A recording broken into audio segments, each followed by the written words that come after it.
오늘 마지막 시간입니다. 아쉬운 마지막 시간이고 다음 시간엔 또 다른 시리즈를 준비하고 있으니까 기대하셔도 좋을 것 같습니다.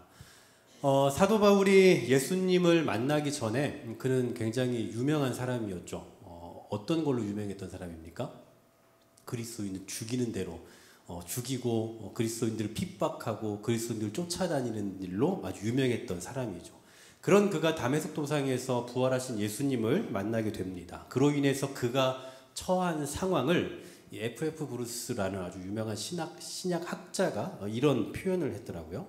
일순간에 옛 친구는 모두 잃어버리고 일순간에 옛 친구를 다 잃어버렸어요. 그렇습니다. 예수 믿는 자를 핍박하는 일에 앞장섰던 그 삶을 살았던 사람이 예수를 믿게 되면서 이전 친구를 다 잃게 되어버렸어요. 한순간에. 뿐만 아니라 그가 비록 예수님을 만났다 할지라도 이전에 그 행적을 지울 수는 없잖아요. 그러니 이 사람이 아무리 예수를 만났다 할지라도 그리스도인들이 이 사람을 친구로 삼기를 너무나 두려워하는 겁니다.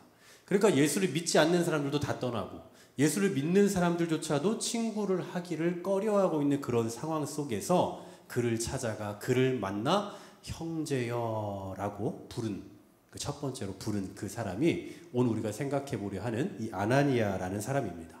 이 성경에는 총 3명의 아나니아가 등장합니다. 공교롭게도 다 이 사도행전에만 등장하는데요. 첫 번째로는 사도행전 5장에 나온 우리가 너무 잘 아는 이 성령을 속이는 죄로 한날 아내와 죽임을 당한 사람, 남편, 그 사람 아나니아가 있고요. 두 번째로는 이 사도 바울을 고발했던 그 당시 대제사장의 이름 중에 하나가 아나니아입니다. 그리고 마지막 세 번째로 오늘 우리가 생각해 보게 될 이 아나니아예요. 그가 성경에 처음 등장하는 구절이 오늘 우리가 읽은 이 9장 10절이거든요. 근데 뭐라고 이 사람에 대해서 표현하고 있냐면 예수님의 제자라고 표현을 하고 있어요. 이 사람이 언제 예수를 믿고 어떻게 예수를 믿었는지 어떤 제자로서의 삶을 살았는지에 대해서 전혀 알 수 없습니다만 이 바울이 기억하고 있는 아나니아에 대해서 사도행전 22장 12절에 보면 이렇게 말씀을 합니다. 제가 읽어드릴게요. 율법에 따라 경건한 사람으로 거기 사는 모든 유대인들에게 칭찬을 듣는 아나니아라 하는 이가 있어.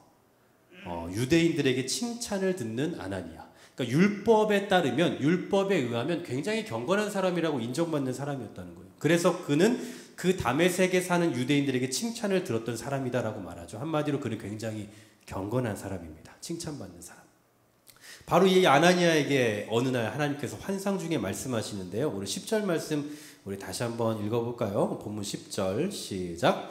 그때에 다메섹에 아나니아라 하는 제자가 있더니 주께서 환상 중에 불러 이르시되 아나니아야 하시거늘 대답하되 주여 내가 여기 있나이다 하니 아멘. 자, 여기 있나이다 하니 그 다음에 11절에도 있겠네요. 주께서 이르시되 일어나 직가라 하는 거리로 가서 유다의 집에서 5 사람 사울이라는 사람을 찾으라. 그가 기도하는 중이니라 하고 말씀해요. 자, 직가라 하는 거리로 가서 사울을 찾으라라고 말씀합니다. 어디로 가야 하는지 그리고 거기에 가서 유다 사람 그리고 또 이 5 사람 유다의 집 5 사람 사울 굉장히 구체적으로 이야기를 해요. 지금 우리로 말하면 정확한 도로명 주소에 그리고 아파트 동호수까지 다 말씀해주고 있는 겁니다. 왜냐하면 그 당시에 사울이라는 이름이 많이 있었을 거기 때문에 구체적으로 이 하나님께서 지명하신 사람을 찾아가야 된다라는 것을 말씀해주고 있는 거죠. 하지만 이 아나니아 입장에서는 유다의 집 5 사람 사울 딱 여기까지만 해도 이 인간이 누군지를 아는 거예요. 너무나 익히 잘 들어서 알고 있는 사람이죠. 왜냐하면 그리스도인들을 수없이 핍박했던 사람으로 잘 알려져 있는 사람이기 때문이에요. 그래서 하나님이 잘못 말씀하신 거 아닐까? 하나님 설마 이 사람한테 가라고 하셨을까? 라는 생각에 다시 하나님 앞에 이렇게 대답을 해요. 그러니까 하나님 앞에 다시 묻는 거죠. 13절 14절 보시면 다시 한번 읽어볼게요. 13, 14절 시작. 아나니아가 대답하되 주여 이 사람에 대하여 내가 여러 사람에게 듣사온즉 그가 예루살렘에서 주의 성도에게 적지 않은 해를 끼쳤다 하더니 여기서도 주의 이름을 부르는 모든 사람을 결박할 권한을 대제사장들에게서 받았나이다 하거늘. 네. 예루살렘에서 주의 성도들에게 적지 않은 해를 끼쳤다는 소식을 이미 들어서 알고 있었다라는 거예요. 그런데 이 사람에게 찾아가면 어떻게 되는 겁니까? 그러니까 나 죽이시오 하고 가는 것밖에 안 되는 거잖아요. 그래서 정말 하나님께서 지금 이 사람한테 가라고 하시는 게 맞는지 의문이 들어서 하나님께 여쭙고 있는 거예요. 거기에 대해서 하나님 뭐라고 대답하시는지 보세요. 15절 상반절. 주께서 이르시되 가라. 너무나 간단합니다. 가라. 거절할 수 없는 명령을 하세요. 왜 가라고 하시냐? 두 가지 이유가 있습니다. 15절 하반절에 보니까 이 사람은 택한 나의 그릇이기 때문이다라고 말씀합니다. 또 16절에 보면 그가 내 이름을 위해 얼마나 고난받아야 할 것인지를 보여줘야 한다. 그러니까 하나님께서 택하신 사람이라는 것을 드러내시는 거고, 그리고 이 사람에게 가서 네가 이제 얼마나 고난당해야 되는지 그의 사명을 전달해야 된다라는 그 역할을 위해서 가라고 하시는 거예요. 이 말씀을 듣고 아나니아는 어떻게 합니까? 두말할 것 없이 출발하게 되죠. 자, 오늘 이 말씀을 통해서, 이러한 장면을 통해서 우리가 생각해 볼 수 있는 게 두 가지가 있어요. 첫 번째는 아나니아는 예수님의 주님 되심을 정말 잘 드러내는 사람입니다. 예수님의 주 되심을 잘 드러내는 사람이라고요. 그는 여러분 예수님의 관점을 가지고 살았던 사람이에요. 당시의 사람의 관점, 현실적인 관점에서 놓고 보면 거기 가면 안 되죠. 당연히 가면 안 돼요. 이건 지금 우리는 지나온 이야기를 지금 생각해 보니까 뭐 별 현실 감각이 없지만 그 당시 사람들에게 있어서, 신앙인들에게 있어서 이 사울이란 인간은 정말 악독한 인간이에요. 근데 그 사람에게 직접 간다? 이건 있을 수 없는 일이라고. 현실적으로 불가능해요. 그 사람은 그 당시로 말하면 이 그리스도인들에게 있어서 공공의 적입니다. 그를 만나러 간다? 그리고 그에 가서 안수한다? 그리고 형제여라고 말한다? 여러분, 있을 수 없는 일이에요. 근데 이런 상황 속에서, 이 말도 안 되는 상황 속에서 하나님의 말씀에 대해서 순종할 수 있다는 것은 뭘 의미하는 거냐? 이 아나니아는 사람의 관점이나 현실적인 관점이 아니라 철저히 주님의 관점을 가지고 생각하는 사람이었다라는 거예요. 어떻게 이런 환경이나 상황 앞에서 예수님의 관점으로 생각할 수 있었느냐? 17절 보면 그 이유를 알 수 있는데요. 아나니아가 바울에게 안수한 후에 형제 사울아 이렇게 부른 뒤에 이렇게 이야기합니다. 주, 곧 네가 오는 길에서 나타나셨던 예수께서 나를 보내요 라고 얘기해요. 자, 뭐라고 말합니까? 맨 처음에 주. 예수님을 뭐라고 부르고 있어요? 주님이라고 표현해요. 여러분, 주님이 뭡니까? 주인이에요. 말 그대로 주인. 그리고 그분이 주인이라면 자기는 뭐예요? 종이라는 얘기죠. 여러분, 종이 어떻게 해야 됩니까? 주인의 말을 그냥 듣는 것밖에 없어요. 무슨 상황, 환경, 현실 이런 게 어디 있습니까? 종은 그냥 주인의 말을 듣는 것밖에 없어요. 바로 아나니아는 주님 앞에서 지금 이러한 자세를 가지고 있는 거죠. 예수님은 주인이시고 나는 종이다.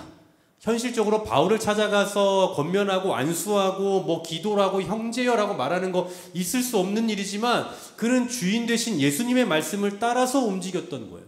이것저것 다 계산하고 생각할 수밖에 없는 일이겠지만 가라 하신 예수님의 그 말씀 한마디에 그냥 갈 수밖에 없는, 당연히 가야 된다고 여겼던 그런 사람이었다라는 사실이죠.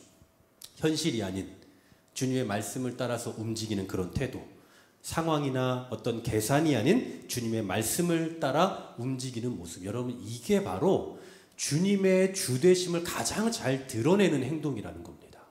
여러분, 주님의 주되심을 어떻게 드러내고 계십니까? 우리가 믿는 예수님이 주님이라고 하는데 그 주님의 주되심을 가장 잘 드러내고 있는 여러분만의 삶의 양식이 어떤 건가요? 우리 주여 주여 많이 하잖아요. 그냥 툭 하면 주여. 아침에 일어나면 뭐 저도 그래요. 아이고 주여, 아이고 주여. 뭐 여러분도 많이 하시잖아요. 아이고 허리야, 뭐 이런 것처럼 아이고 주여, 주여 주여 너무 많이 얘기해요. 여러분, 이렇게 말하는 게 과연 주님의 주되심을 고백하는 걸까요? 우리가 이렇게 습관적으로 주여 주여 하는 것이 정말 이 예수님의 주되심을 고백하는 거냐라는 사실이에요. 아니요, 그런 거 아닐 거예요. 그냥 말로만 주여 주여 하는 게 아니라 어떤 탄식하는 것처럼 주여 주여 한다고 해서 주님 되심을 드러내는 것이 아니라 어떤 결정적인 행보 앞에서 무언가를 결정해야 되는 그 상황 속에서 내 생각을 내려놓고 주님의 뜻을 따르겠다라는 결단을 하는 거, 여러분 여기에서 바로 주님의 주되심을 가장 잘 드러내는 모습이다라고 할 수 있는 거예요. 내가 가지고 있는 생각, 현실적인 생각, 현실적인 감각에 의해서 결정하는 것이 아니라 하나님께서 원하시는 것, 하나님께서 원치 않으시는 것에 대한 감각을 가지고 그 말씀에 따라서 결정하는 행보, 바로 그것이 예수님의 주되심을 가장 잘 드러내는 모습이다라는 사실입니다. 그런 면에 있어서 아나니아는 현실이라는 상황을 따르지 않고 주님의 주인 되심을 가장 잘 드러내는 신실한 신앙인의 면모를 잘 드러내주고 있는 사람이었다라는 거죠. 이게 첫 번째예요. 아나니아는 주님의 주되심을 정말 잘 드러내는 사람. 두 번째로는 사명에 대해서 바르게 전달해 줄 수 있는 사람입니다. 상대방의 사명을 잘 말해 줄 수 있는 사람. 주께서 아나니아를 사울에게 보내시면서 뭐라고 말씀하시는가 한번 보세요. 15절 16절입니다. 15절 16절 같이 한번 읽어봅니다. 시작. 주께서 이르시되 가라, 이 사람은 내 이름을 이방인과 임금들과 이스라엘 자손들에게 전하기 위하여 택한 나의 그릇이라. 그가 내 이름을 위하여 얼마나 고난을 받아야 할 것을 내가 그에게 보이리라 하시니. 아멘. 여러분, 실제로 아나니아가 바울을 만나서 이런 메시지를 전하는 모습은 본문에 없어요. 바울을 만나서 이렇게 이야기하는 건 없지만 이후에 나중에 바울이 회심하고 나서 과거를 회상하면서 언급하는 그 말씀이 있거든요. 거기에 보면 아나니아가 바울의 사명을 얼마나 잘 설명해 주는지를 볼 수 있습니다. 여러분, 한번 성경을 한번 찾아볼까요? 조금만 뒤로 넘어가 사도행전 22장 14절부터 16절인데요. 제가 일부러 자막을 부탁하지 않았습니다. 그냥 성경을 찾아도 될 것 같아서요. 22장 14절, 15절, 16절. 자, 같이 한번 읽어보겠습니다. 아나니아가 바울에게 어떠한 이야기를 했는지 14, 15, 16 같이 읽습니다. 시작. 그가 또 이르되 우리 조상들의 하나님이 너를 택하여 너로 하여금 자기 뜻을 알게 하시며 그 의인을 보게 하시고 그 입에서 나오는 음성을 듣게 하셨으니 내가 그를 위하여 모든 사람 앞에서 내가 보고 들은 것의 증인이 되리라. 이제는 왜 주저하느냐? 일어나 주의 이름을 불러 세례를 받고 너의 죄를 씻으라 하더라. 아멘. 자, 바울의 사명을 아주 정확하게 말해주고 있습니다. 네가 보고 들은 것의 증인이 되리라. 네가 보고 들은 것에 대해서 증인이 되어라. 여러분, 실제로 우리가 알고 있는 것처럼 사도 바울은 증인의 사명을 다 했죠. 물론 이 사명을 1차적으로는 하나님께서 주신 거죠. 주님이 주신 거지만 그러나 그 사명을 잘 전달해주는 역할을 했던 사람이 바로 아나니아였다라는 사실이에요. 그리고 더 재밌는 건 뭐냐면 이후로 아나니아는 더 이상 등장하지 않습니다. 여기까지예요. 사도 바울이 변화한 이후에 본격적으로 사도 바울의 사역이 막 전면에 등장하잖아요. 그러면서 동시에 아나니아의 행적은 더 이상 드러나지 않습니다.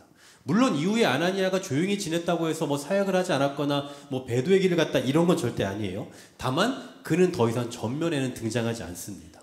어떤 면에서 보면 아나니아는 사도 바울에게 있어서 거의 스승격과 같은 사람이에요. 부활하신 주님을 만나서 어찌할 바를 알지 못하고 헤매고 있고 친구도 없고 친구들이 다 떠나 있는 그런 상태 속에서 외롭게 살아가고 있는 그 사람에게 사명을 전달해 준 사람이잖아요. 처음으로 와서 형제여라고 말하는 사람이기 때문에 사도 바울의 그 행적에 있어서 정말 빼놓을 수 없이 너무나 중요한 인물이라고요.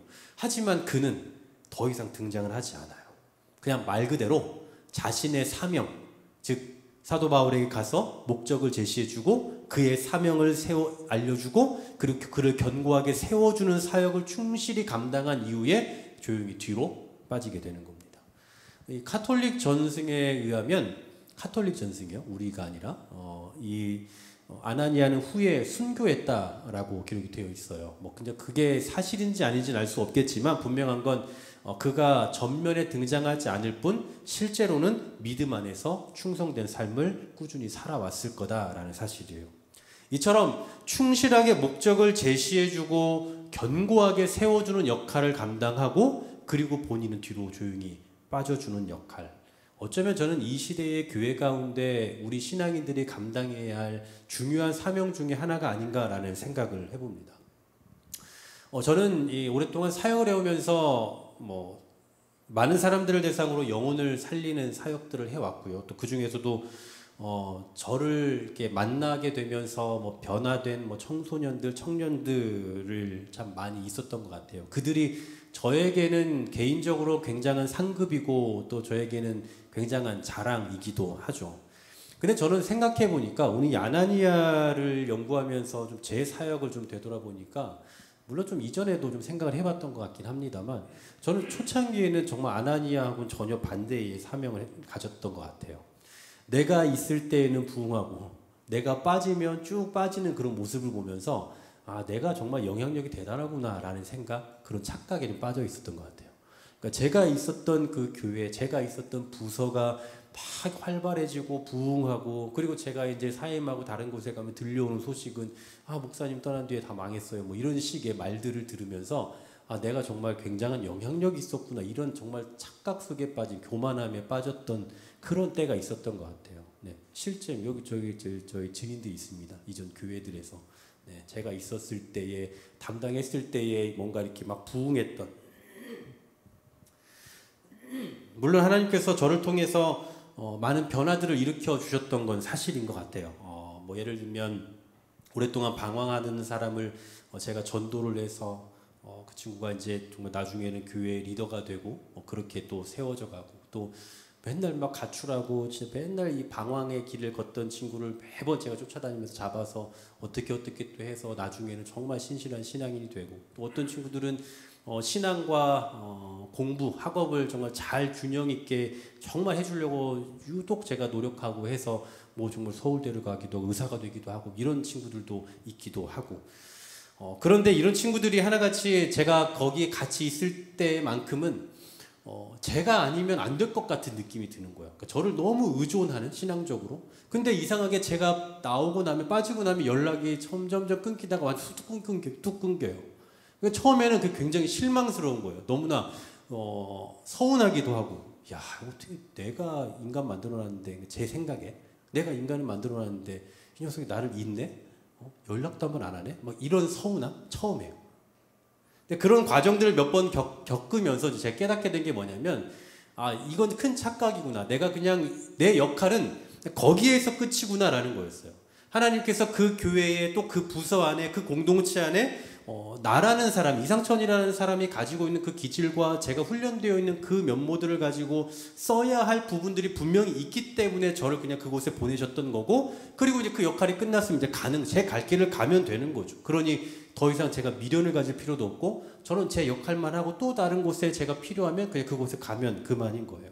이 사실을 제가 깨닫고 나서부터는 그 뒤에는 제가 집착을 하지 않게 되더라고요. 자연스럽게 이제 그냥 나는 내 할 일을 하고 가고, 그 다음에 이제 남아있는 사람들끼리 또 자기들끼리 또 더 성숙해져 가는 거. 근데 그런 모습들을 보면서 이제 더 기쁜 것 같아요. 연락을 하고 주고받고 이런 거 다 안 해도 그런 모습들이 참 귀하다라는 생각들이 들었거든요. 근데 이와 같은 이 목적을 제시해주고 견고하게 세워주는 역할, 이런 역할들은 생각해보면 저 같은 목회자들만 하는 것이 아니라 우리 교회 안에서 뭐 교회학교 교사라든지 뭐 구역장이라든지 아니면 뭐 전도회 회장 아니면 찬양팀 리더 뭐 등등 다양한 이 영역 안에서 수많은 그 자리 안에서 해야 하는, 또한 감당해야 하는 그런 사역의 역할이라고 생각돼요.